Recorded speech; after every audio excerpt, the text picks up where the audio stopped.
The unexpected discovery. Dr.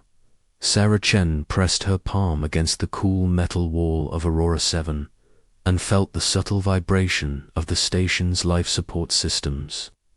The research station had been her home for 3 years, floating in the shadow of Saturn's magnificent rings. As the lead xenobiologist for the Deep Space Research Division, she had spent countless hours scanning the cosmos for signs of intelligent life. Today felt different. Captain Marcus Wright entered the observation deck, carrying his usual cup of synthetic coffee. His weathered face bore the marks of someone who had seen combat before transitioning to research command. The former military strategist had been running Aurora 7 for 5 years, and he trusted Sarah's instincts more than most people trusted their own. "Another sleepless night?" Marcus asked, settling into the chair beside her workstation. Sarah nodded, her dark eyes reflecting the swirling patterns of Saturn's rings. "The quantum resonance detector has been picking up something unusual. It's not natural background radiation or solar interference. There's a pattern here, Marcus, something artificial." Lieutenant Emma Torres burst through the door, her excitement barely contained. The young navigation specialist had been monitoring the station's long-range sensors when she discovered something that would change everything. Her hands shook as she handed Sarah a data tablet. "Dr. Chen, you need to see this immediately. The object you detected isn't just artificial. It's massive, and it's been here for a very long time." Sarah studied the sensor data, her scientific mind racing through possibilities. The readings showed a structure buried deep within Saturn's ice particles, perfectly camouflaged and virtually invisible to conventional detection methods. The object measured nearly 10 kilometers in length and appeared to be made of materials that didn't exist in any human database. "How long has it been there?" Marcus asked, his military training immediately focusing on potential threats. Emma consulted her instruments. "Based on the ice accumulation patterns and gravitational effects, I estimate at least 50,000 years, possibly longer. But Captain, that's not the strangest part. The object is emitting low-level energy signatures that match theoretical models for quantum communication arrays."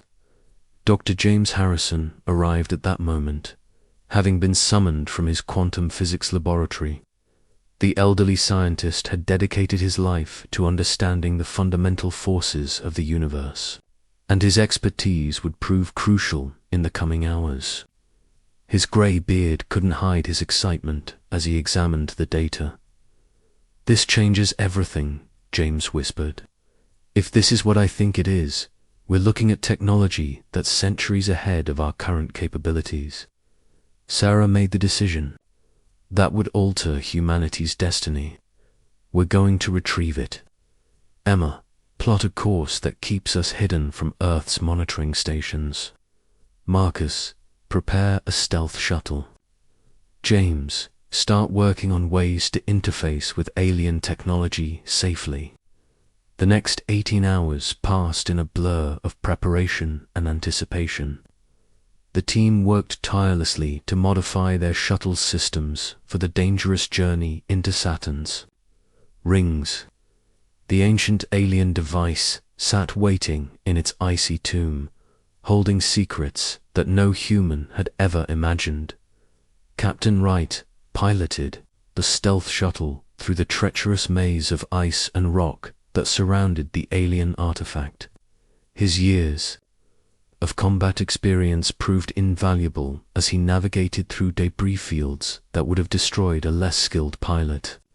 Sarah and James worked frantically to establish a connection with the mysterious object while Emma monitored for any signs of automated defenses. The moment their shuttle made contact with the alien structure, everything changed. The device awakened. After millennia of dormancy, its systems recognizing the presence of intelligent life Streams of data began flowing through the shuttle's computers, overwhelming their processing capabilities with information beyond human comprehension. "It's a communication relay," Sarah announced, her voice filled with wonder. "But not just any relay. This thing has been recording and storing communications from across the galaxy for thousands of years." James frantically worked to establish translation protocols, his quantum processors struggling to decode the alien languages. What they discovered in those first few hours would shake the foundations of human understanding about their place in the universe. The relay contained detailed records of a vast galactic civilization known as the Galactic Federation. Hundreds of species had been communicating through this network for millennia, sharing knowledge, coordinating trade, and maintaining peace across countless star systems. But as the humans delved deeper into the archives, they discovered something troubling. Earth had been deliberately excluded from this galactic community. The planet was listed in the Federation's databases as Quarantine Zone 7742, with detailed notes about the aggressive and unpredictable nature of the dominant species. Humanity had been isolated not because they were primitive, but because they were considered too dangerous to contact. "Look at this," Emma said, pointing to a series of surveillance reports. "They've been watching us for centuries. Every war, every technological advancement, every space mission has been recorded and analyzed." The documents revealed that the Federation had been debating Earth's fate for generations. Some species advocated for cautious contact, while others insisted that humanity's chaos factor made them too dangerous to integrate into galactic civilization. The debate had been ongoing for over 200 years. Marcus studied the military assessments with growing anger. "They've been treating us like animals in a zoo. Every time we've reached out to the stars, they've been there, watching and judging us." But Sarah's scientific mind was already moving beyond anger to opportunity. "James, can we access their technical databases? If we can understand their technology, we might be able to level the playing field." The quantum physicist was already 3 steps ahead. "I've been analyzing their data transmission protocols. Sarah, their technology isn't as advanced as we thought. It's just different. They've been using the same basic principles for thousands of years without innovation." What happened next would become legend in human history. The team began downloading and analyzing alien technical specifications at an unprecedented rate. Human creativity and adaptability, the very traits that had made them seem dangerous to the Federation, allowed them to understand and improve upon alien technology in ways that astounded even themselves. Sarah's background in biology helped her understand alien medical technology and improve it. Marcus's military experience allowed him to recognize weaknesses in Federation defensive systems. Emma's navigation skills revealed flaws in their space travel methods. James's quantum physics expertise showed him how to make their energy systems more efficient.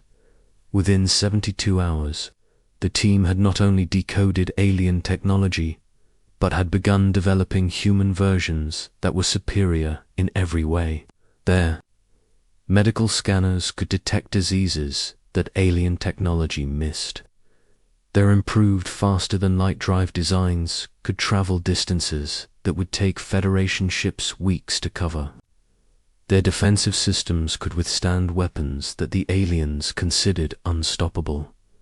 The breakthrough came when Sarah realized that the relay was still connected to the galactic network.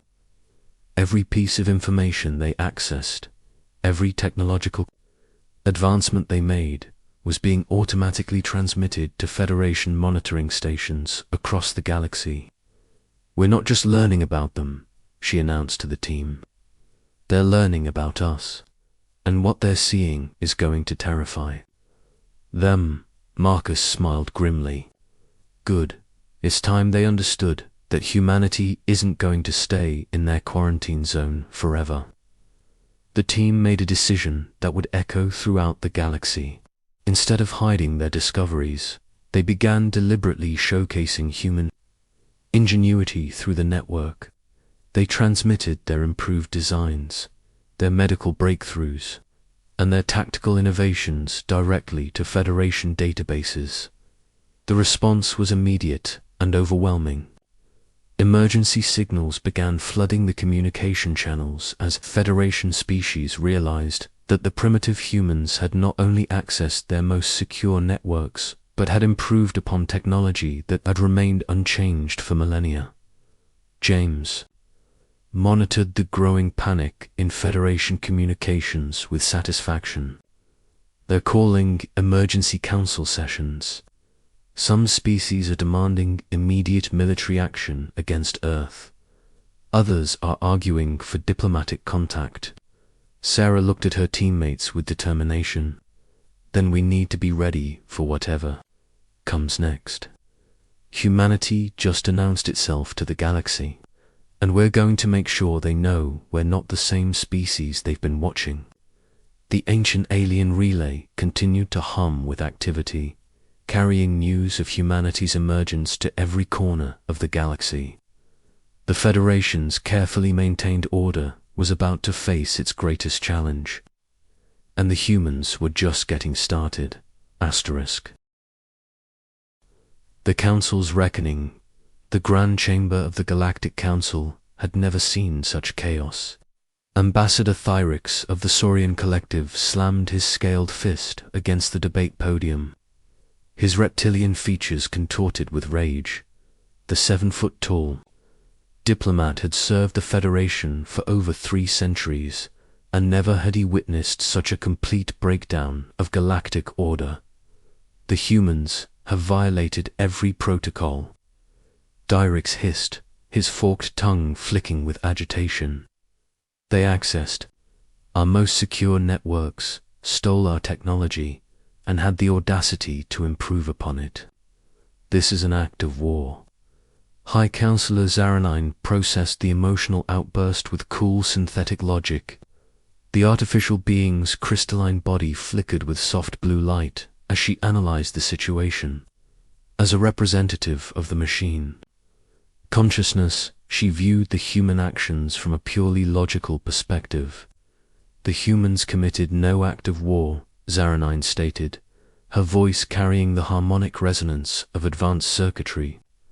They discovered abandoned technology and used it to access publicly available information. The fault lies with our security protocols, not their actions.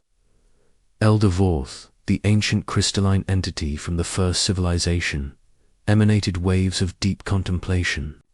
His species had been part of the galactic community for over 50,000 years, and his wisdom was sought in times of great crisis. The massive being's form shifted through prismatic colors as he considered the implications. The humans present. A paradox, Vorth intoned, his voice echoing through harmonic frequencies. We isolated them for being too chaotic, yet chaos appears to be their greatest strength. In 72 hours, they accomplished what some of our species have failed to achieve in millennia. The debate had been raging for 6 hours without resolution.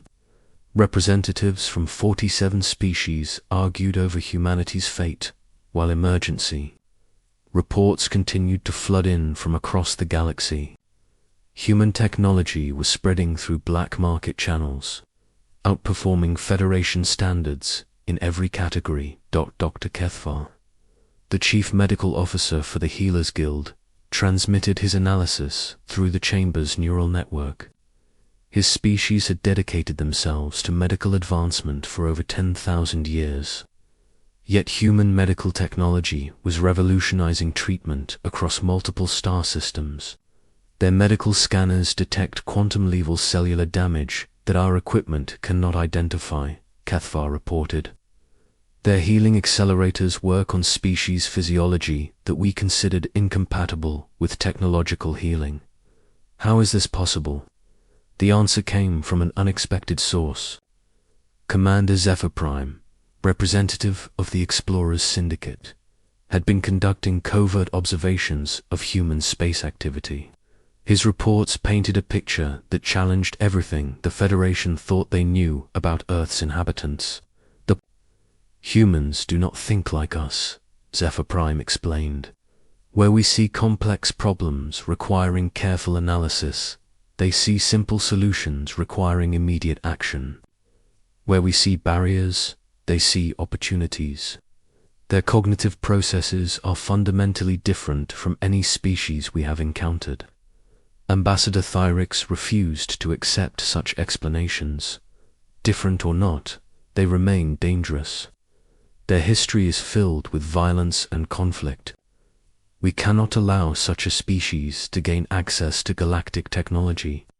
The debate might have continued indefinitely, but the chamber's alert systems suddenly activated. An unidentified vessel had appeared at the edge of the Nexus Station's defensive perimeter, broadcasting a message that would change everything. "This is Director Helen Martinez of the United Earth Diplomatic Corps," the transmission announced. "We request permission to address the Galactic Council regarding recent events." The chamber fell silent. No quarantined species had ever appeared at the Council's doorstep uninvited. The humans had not only accessed Federation networks, but had used that information to locate and travel to the galaxy's most secure facility. High Counselor Zaranine quickly analyzed the human vessel's capabilities. Their ship incorporates Federation technology, but with modifications that increase efficiency by 37%. Their faster-than-light drive utilizes quantum principles that we abandoned centuries ago, believing them too unstable to implement safely. Elder Vorth's crystalline form pulsed with curiosity. They have solved problems that we deemed unsolvable. Perhaps we should hear what they have to say. The vote was close, but ultimately the Council's curiosity overcame their fear.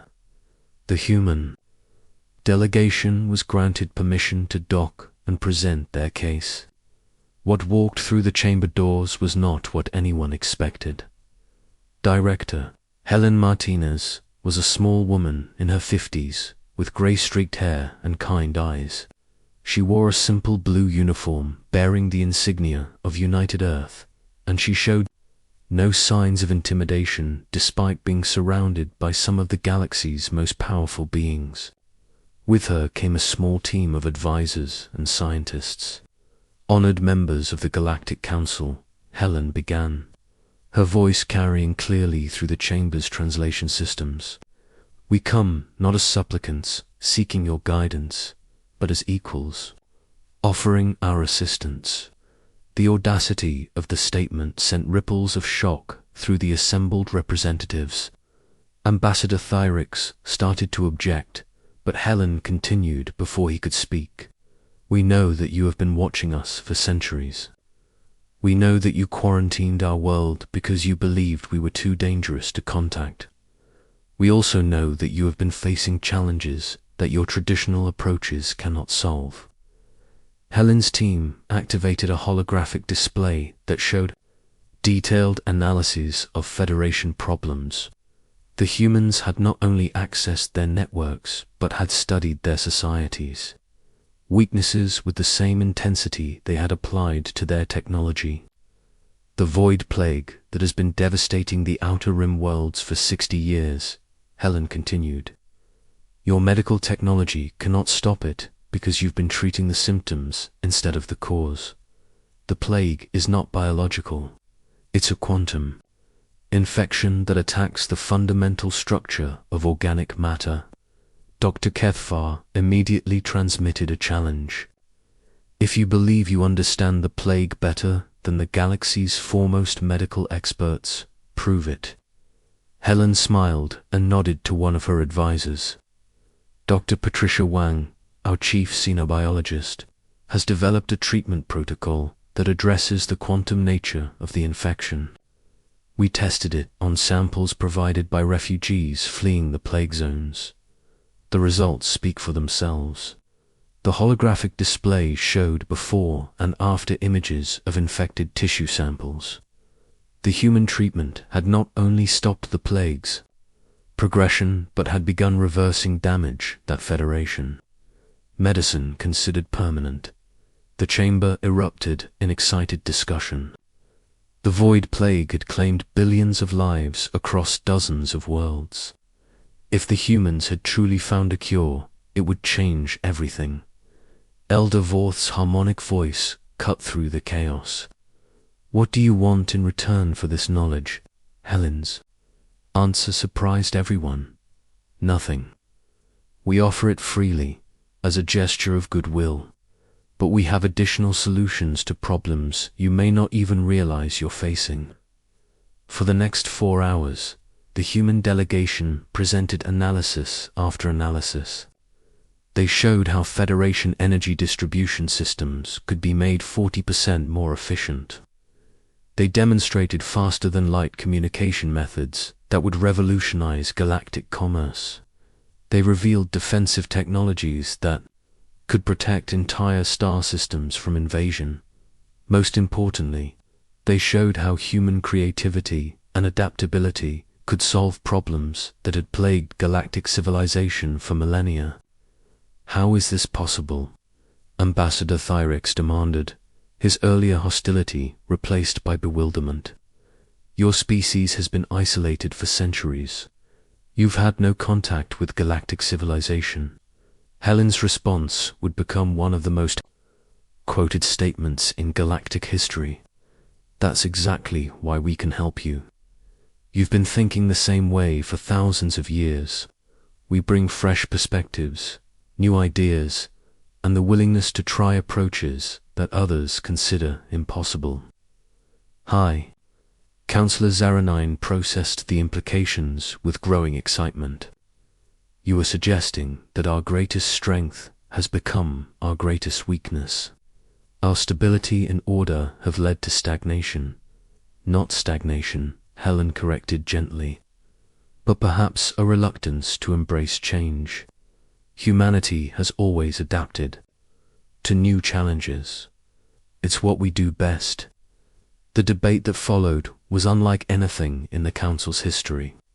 Species that had been opposed to human contact began arguing for immediate integration.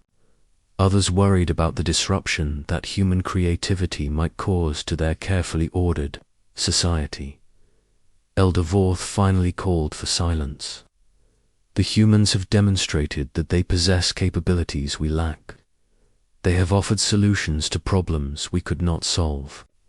They have shown us that our fear of their chaos factor was misplaced. Perhaps chaos is exactly what the galaxy needs. The final vote was unanimous. Earth's quarantine was officially lifted, and humanity was invited to join the Galactic Federation as a full member species. But the Council's surprises were not over. Helen Martinez stood once more, her expression serious. We are honored by your invitation, but we must respectfully decline membership in the Federation. The chamber fell silent. No species had ever refused Federation membership. Instead, Helen continued, we propose the creation of a new galactic organization, one that embraces innovation, encourages creative problem-solving, and values the unique contributions of all species. We call it the Galactic Alliance, and we invite you to join us. The human delegation had turned the tables completely. Instead of Earth joining the Federation, they were inviting the Federation to join them. As the implications sank in, Elder Vorth began to emit harmonic laughter. The chaos factor, indeed. They have done more than solve our problems. They have shown us an entirely new way of thinking. The Galactic Council adjourned that day with a decision that would reshape the galaxy. The old order was ending, and a new age of innovation and cooperation was beginning. Humanity had not just emerged onto the galactic stage, they had rewritten the script entirely, and in the depths of space, other young species who had been watching these events began to stir. The humans had shown them that the impossible was merely the untried. The galaxy would never be the same.